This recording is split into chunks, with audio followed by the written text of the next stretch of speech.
দেখুন, আমি প্রথম থেকেই বলেছি আপনাদেরকে, মনে করে দেখুন আমার পুরনো যা বক্তব্যগুলো আছে দেখুন আপনারা।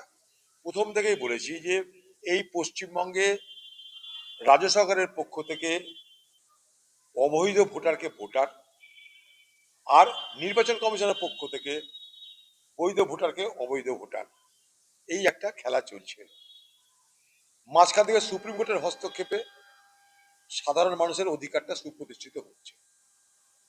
আবার বলছি, পশ্চিমবঙ্গ সরকার সংকটটাকে জিইয়ে রাখতে চাই, এবং পশ্চিমবঙ্গ সরকার নিজের সংকট তৈরির একটা সব থেকে বড় কারণ যে সমস্ত বানানে ভুল ভাল যা কিছু বেরোচ্ছে, যার জন্য মানুষের এত হয়রানি হচ্ছে, পশ্চিমবঙ্গের তৃণমূল পার্টি মুখ্যমন্ত্রী মমতা ব্যানার্জি দেখাতে চাইছে যে এগুলো সব নির্বাচন কমিশনের জন্য হচ্ছে।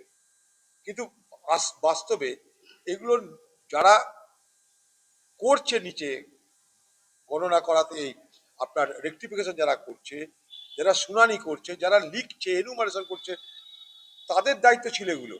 তার জন্য পশ্চিমবঙ্গ সরকারের পক্ষ থেকে 90,000 অফিসার দেওয়া হয়েছে, মানে অফিস মানে বিএলও দেওয়া হয়েছে।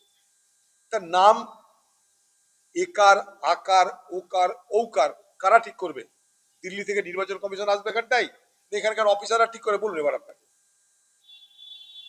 তার জন্য আছে সুপ্রিম কোর্টের হস্তক্ষেপ করতে, যে সুপ্রিম কোর্ট বলছে আপনি অফিসার দেন, পশ্চিমবঙ্গ সরকার অফিসার দিচ্ছে না কেন? নির্বাচন কমিশনের উদ্দেশ্য নিয়ে আমাদের ধারণা স্পষ্ট। ভারতবর্ষের নির্বাচন কমিশন সারা ভারতবর্ষব্যাপী এসআর করার নামে একটা নতুন জুলুম রাজ তৈরি করেছে, এখানে কোনো ভুল নাই। তার মোকাবেলা করার জন্য যে ব্যবস্থা নেওয়া দরকার সেটা পশ্চিমবঙ্গ সরকার নিচ্ছে না, বরং সেই সমস্যাটাকে তারা পুঁজি করছে তাদের নির্বাচনের জন্য। তিনি নিজে সুপ্রিম কোর্টে গেলেন, কি করলেন গিয়ে? হাতি ঘোড়া কি করলেন বলুন? একটা নাটক হলো, একটা সার্কাস হলো। মুখ্যমন্ত্রীর একটা কালো পরিধান হলো, মেয়েদের কোটের মতন কালো পরিধানে নতুন ভাবে তাকে আমার দেখতে পাবো।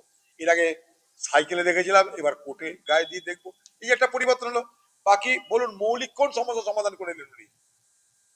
ওই যে গেলেন দিল্লি, এই করলেন, তা কি হলো?